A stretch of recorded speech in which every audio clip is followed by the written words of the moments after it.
Hi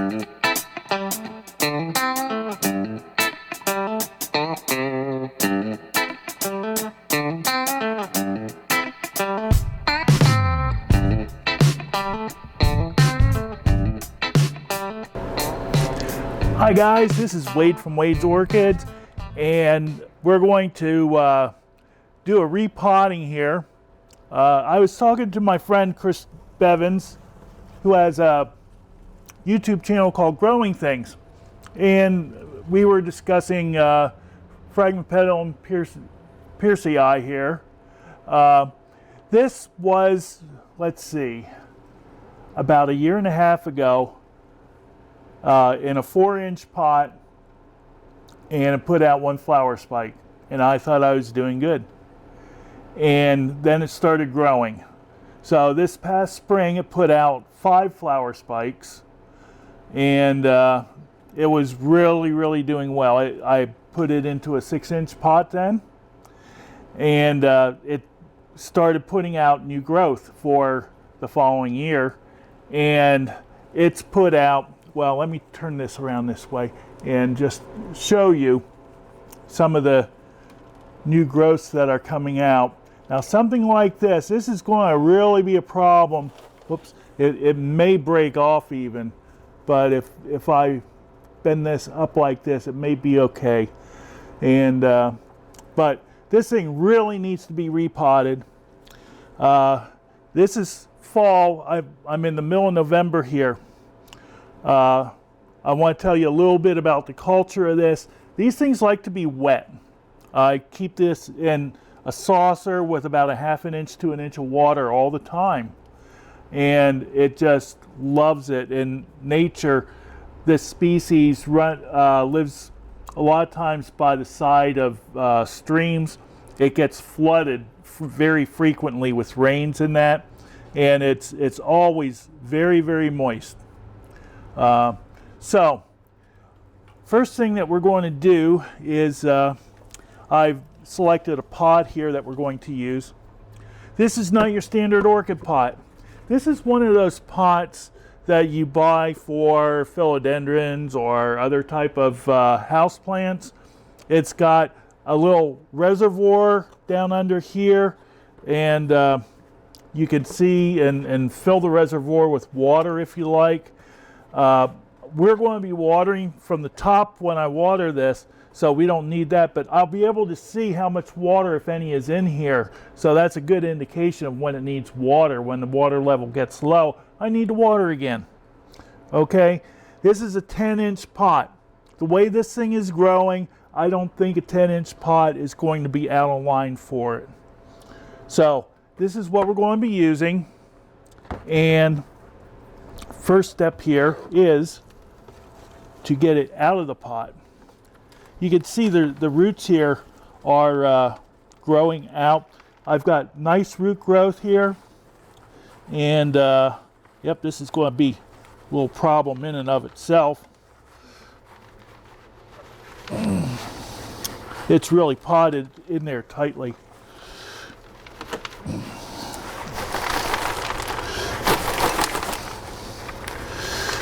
Maybe pound it a little bit. That's what guys do.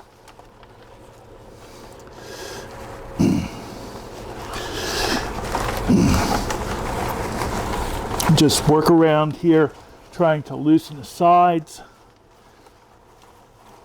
Try to get it to come out.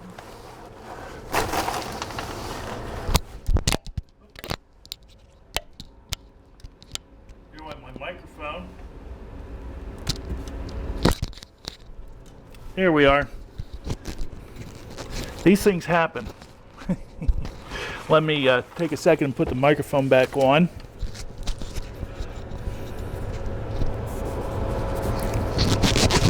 Hey, when I turn this thing on, it runs. We don't stop for anything. So, boy, it is not budging.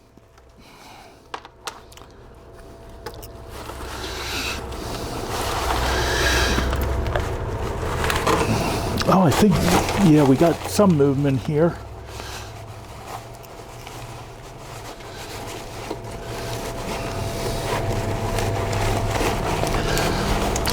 There we go. Look at that. Now, like I said, that's in a 6-inch pot. This thing is really in there. So on the bottom of this, I have stones to help with drainage.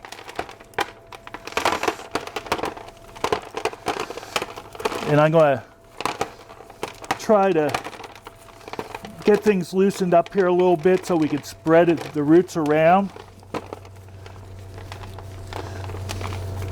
Something that I noticed just before I started filming is that I've got a spike coming up here.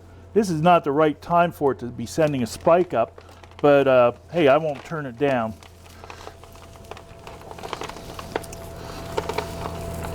So I'm just working around here, trying to get my thumb and fingers in here to loosen things. Looks like it's doing real well. I am hoping, with the way this is going, that I might be able to get some kind of cultural award at some point in the future. Otherwise, I could be making divisions of this.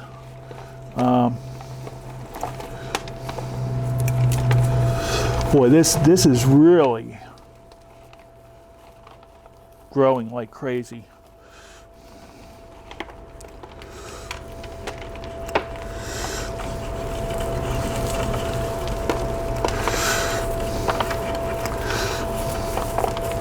And you know, I see virtually no dead roots in here at all. These roots are all nice and firm, just really, really doing well. So that's about as far as I'm going to go, I think.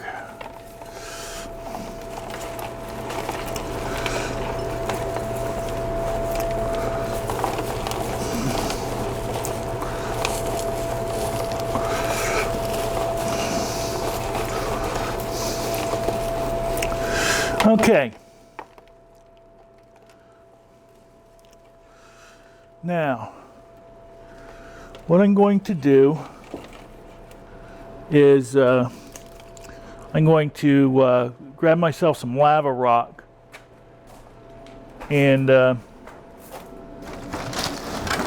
lava rock works very nice. It actually keeps a little bit of moisture, but yet it allows excellent drainage. So here we have our lava rock. Let me hold this up here for you. I buy this from Lowe's. It's really very inexpensive. So with the way this is built, I'm just putting enough into, boy, that's a big chunk. Get some a little smaller.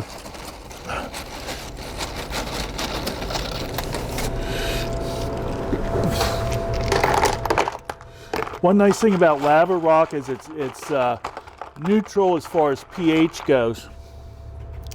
So we got this done.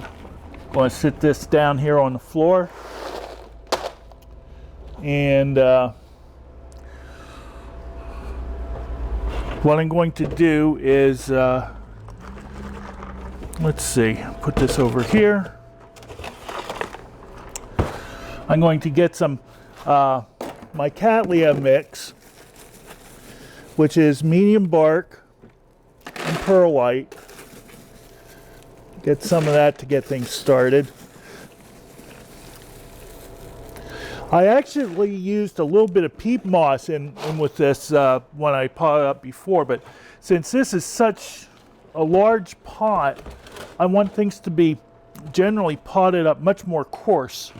So here's my Cattleya mix, using kiwi bark, 4 parts of bark, 1 part of perlite, or sponge rock, number 3. Okay. And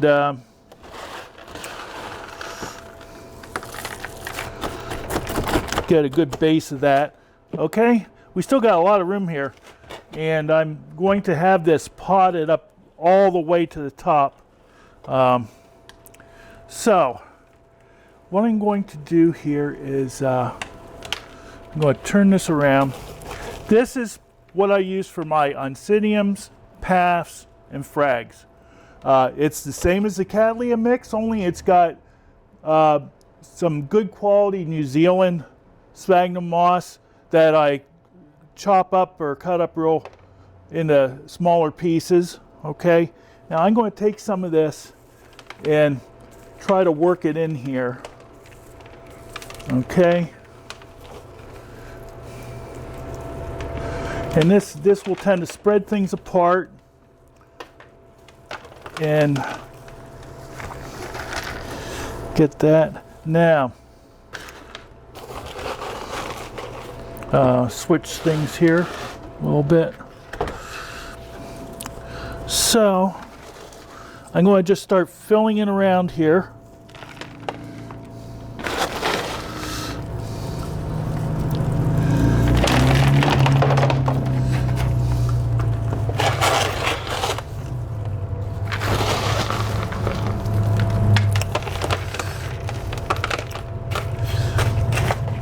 And like I said, because of the fact that this thing sends out new growths, and it starts out like a horizontal direction, and then it turns upwards. I'm going to pot this up fairly high.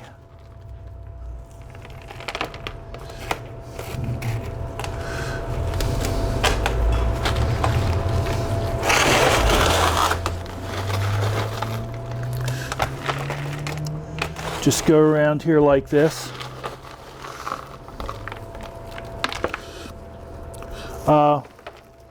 While we're doing this, I want to let you know that this is growing in pretty much intermediate temperature range. Temperature gets down to about 56 degrees at night, and then it's kept up around 70 during the day. Now, I've talked about this a couple of times. This is Osmocote. This is what I call the pink formula. Okay, this has got micronutrients in it, and it's about a 4-month release. So frags are very, very heavy feeders, and they do not take a rest, which is why I can pot this up at this time of the year in November like this. This thing is just growing like crazy, so I'm just sprinkling a little bit around.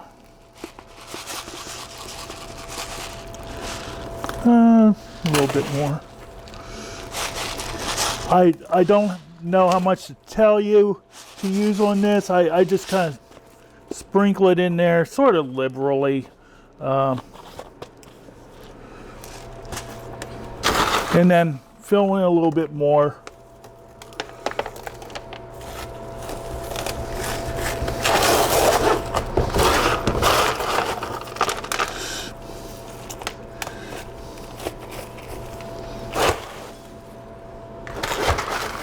This is looking real good in here. Now there's that one that was giving me, I thought would give me problems, so I'll just kind of let that deal with itself rather than break it off. And I'm just going around here wherever I can.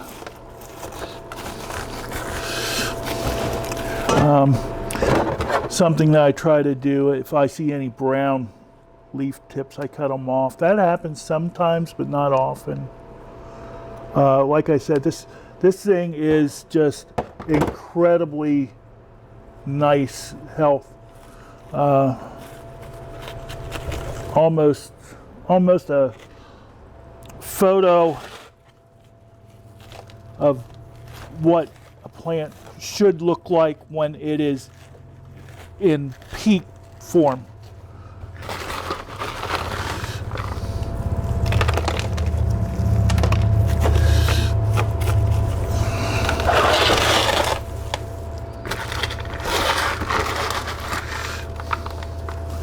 So it looks like I had just about enough of this pulled out here.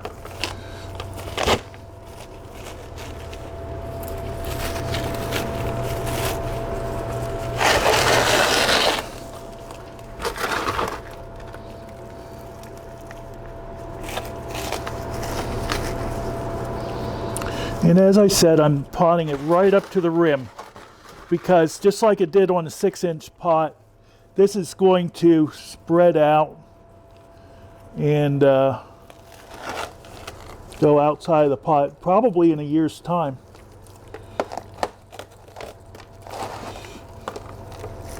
And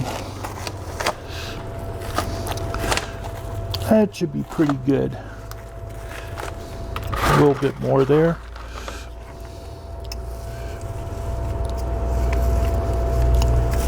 You notice I keep going around in a circle as I do this, looking for places to put it in. That way it kind of is in the middle state.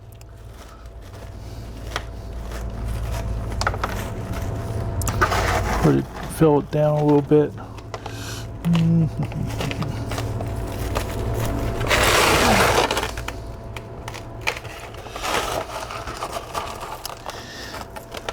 Yes, I think if Bob Ross were here, he would say this is a happy, happy plant.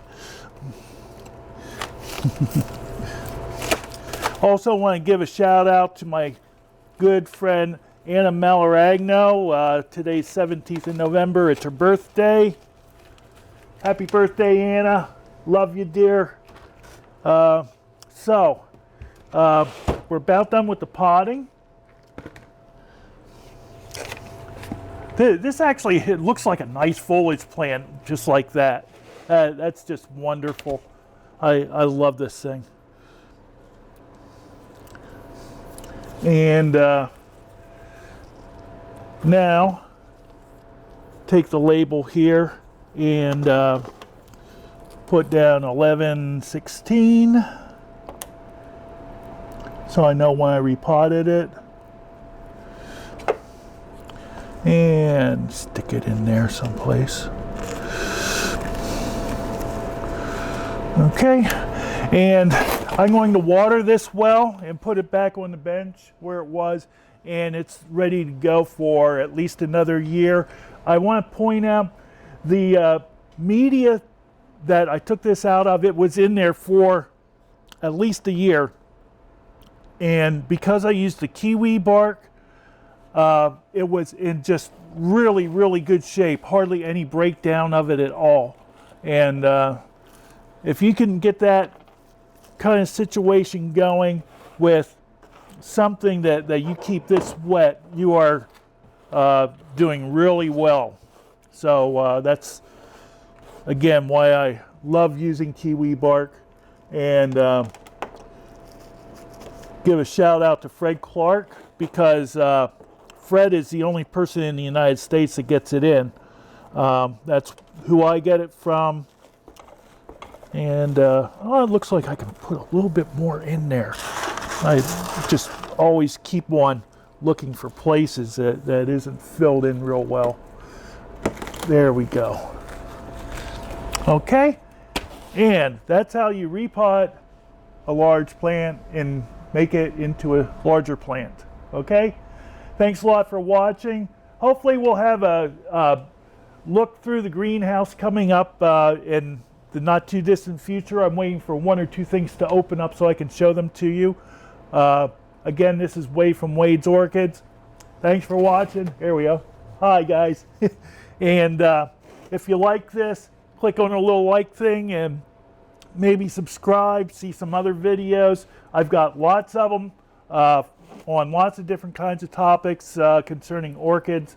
So have a good day. And as my friend Bill Toms would say, it is a great day for growing orchids. Bye-bye.